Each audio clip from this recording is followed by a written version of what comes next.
Meio-Dia abre aí, nesse 15 de outubro, com esse depoimento, com essa homenagem ao professor. Esse profissional que está presente na vida de todos nós, né? Eu tive um professor, você teve um professor, você aí que nos acompanha teve ou tem um professor, né? Tá aí fazendo parte da nossa vida e por isso a gente convidou hoje 3 professores aqui no estúdio do Bahia Meio-Dia.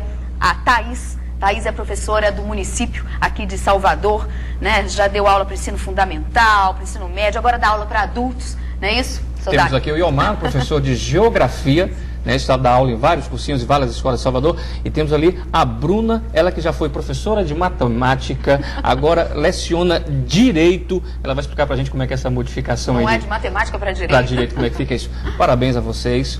Muito obrigado por participar aqui do Bahia Meio-Dia com a gente. Como é que é a vida do professor? Vocês se sentem hoje realizados na profissão? Vamos começar aqui com o Thaís. Sim, né, em partes. Como toda profissão, nós temos altos e baixos. Na verdade, agora sim, no termos da sala de aula, com o aluno, com o trabalho que a gente faz com a criança, com o retorno que a gente tem, né? Como a gente estava conversando antes, ensinar é uma questão de dom. Não é missão, mas é dom. É vocação, professor? É vocação. Vocês falaram, né? Vocês são filhos de professores. Isso. E ela resolveu ser professora, né, Thaís? Em Com homenagem a uma 9 anos, professora. Então é uma vocação. É uma vocação, né? Fundamental. Eu acho assim, eu vi muito, quando a gente estudava educação, Paulo Freire, ele dizia que é um ato de amor.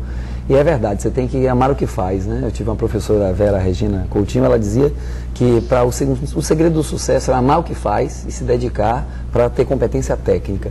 E essa é uma coisa que, unido, faz o professor brilhar os olhos dos alunos, né? E é esse o grande retorno que a gente tem. Porque, infelizmente, a classe ainda não tem o respaldo financeiro que a gente gostaria que tivesse, de forma geral. Com certeza. Que, afinal de contas, em outros países do mundo, o professor, ele é muito mais reconhecido financeiramente do que aqui, e isso é fundamental para o desenvolvimento da nação. Por isso que você é obrigado a trabalhar em tudo quanto é cursinho de Salvador, né? Tem que se espalhar. Encontrar todos os cursinhos de Salvador. Procura que tá o Iomar lá. Se espalhar para poder justamente ter uma remuneração mais digna, enfim, né? E isso é uma coisa que não deveria acontecer, mas de fato acontece e essa é uma necessidade. Bruna, como é que é?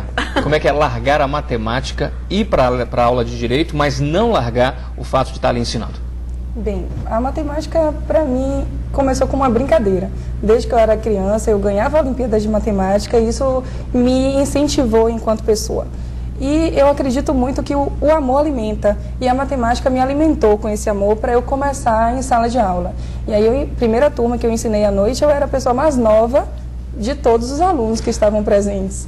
O Direito, depois que eu me formei em Direito, eu senti aquele amor pela personalidade jurídica, pela dignidade do fazer direito como profissão. E aí aquele ranço desde pai que é professor me trazia de alguma forma para a comunicação em sala de aula. Com isso não consegui deixar, mas para não ficar algo tão assim distonante como matemática e direito, até para não assustar, né? Você dizia que as pessoas chamavam de maluca, as né? Pessoas olhavam se para dedicar à matemática. Maluca, então para não ficar assim com essa tão visivelmente ser maluca, direito foi algo que talvez me consertasse mais um pouquinho. A gente recebeu mensagens pelo Ibaía, né, de pessoas falando dos professores. A Elizabeth Santiago diz que agradece a todos os professores por fazerem do aprendizado não um trabalho, mas um contentamento. A Vanessa Galvão diz que eles são uma peça muito importante para a construção do nosso futuro. É grata a todos os professores. Nós temos aqui a Valéria de Souza, que ela disse que tem sonho de rever uma professora do ensino fundamental, Maria de Lourdes Andrade Lira, e dizer que traz na lembrança a sua paciência e doçura. É bacana marcar a vida das pessoas dessa forma, né? Passar e deixar lá uma marca impressa, né? A gente também foi às ruas, ouviu o que as pessoas têm para falar dos professores. Vamos acompanhar ali agora. Tive uma professora de português que marcou consideravelmente a minha vida, a minha passagem pelo ginásio naquela época, né?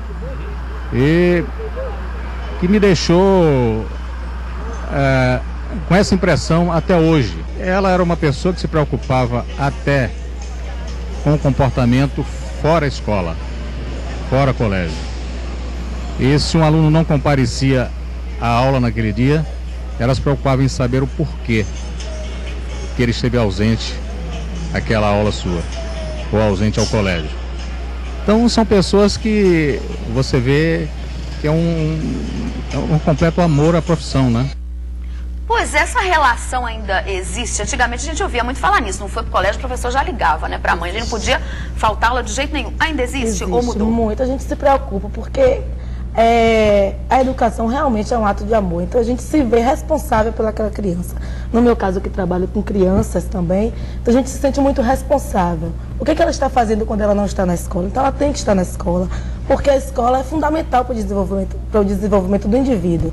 É a questão da interação, socialização. Então, a gente fica muito preocupado mesmo. Tem casos, a gente tem telefone das crianças nas escolas, a gente liga sim, mãe, por que não trouxe? Ah, ela estava doente, sim, mãe, tem que vir avisar, porque a gente se preocupa mesmo. As professoras ficam todas agoniadas. Olha, minha sala tem faltando muito aluno, o aluno não veio, por quê? Tem que estar procurando saber sim.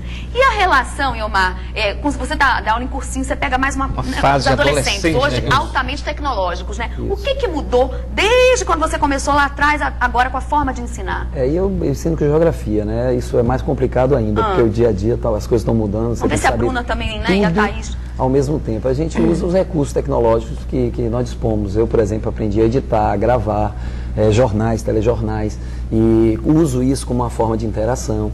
Claro, a citação da leitura, acesso à internet, por exemplo, as escolas me oportunizam isso. Então, eu estou falando de um determinado tema, eu acesso à internet imediatamente, o menino, leio com eles um texto e troco essas experiências. Então, isso vem acontecendo. De fato, eles são meninos diferentes, é uma outra geração, uma relação com o computador e com a informação, a internet, muito grande, e a gente tem que estar sempre ligado nessa linguagem, que é uma nova linguagem que a gente tem que se adaptar. Direito também, né? Que as coisas mudam, né? Os professores acabam sendo conselheiros, né? Porque a gente presta muita atenção quando é aluno, o que o professor está dizendo, não só na questão da matéria, mas os conselhos de vida. Ainda hoje em dia, os professores ainda dão muitos conselhos? Com certeza. Inclusive, eu como professora universitária, a gente recebe os alunos das escolas públicas, das escolas particulares, e a gente encontra pessoas com formas de vida completamente diferentes. Mas a gente vê que a conquista para com o aluno existe justamente quando a gente tem essa atenção de ouvir, muitas vezes, um problema familiar, além de só passar aquela informação da matéria e compartilhar com ele essa atenção que muitas vezes no dia a dia da correria da própria família talvez não seja tão completamente. E o professor funciona muitas vezes como espelho, um exemplo de pessoa que muitas vezes funciona como próprio a extensão do pai, a extensão da mãe. E até na faculdade, por incrível que pareça, a gente tem sim, e eu particularmente faço questão de manter isso, e talvez seja essa a fórmula de facilitar o jeito de ensinar. E de marcar a vida do aluno. Vamos ouvir um outro depoimento, porque vocês realmente marcam a vida das pessoas. Foi o professor Luiz Galvão, lá em Amargosa. Ensinava no Pedro Comum, porque ele era um professor muito assim, pra frente, que ajudava a gente, incentivava na sua carreira profissional, assim, para ser alguém mais tarde, né, para que estudasse. Ele nunca era uma pessoa que incentivava muito no estudo.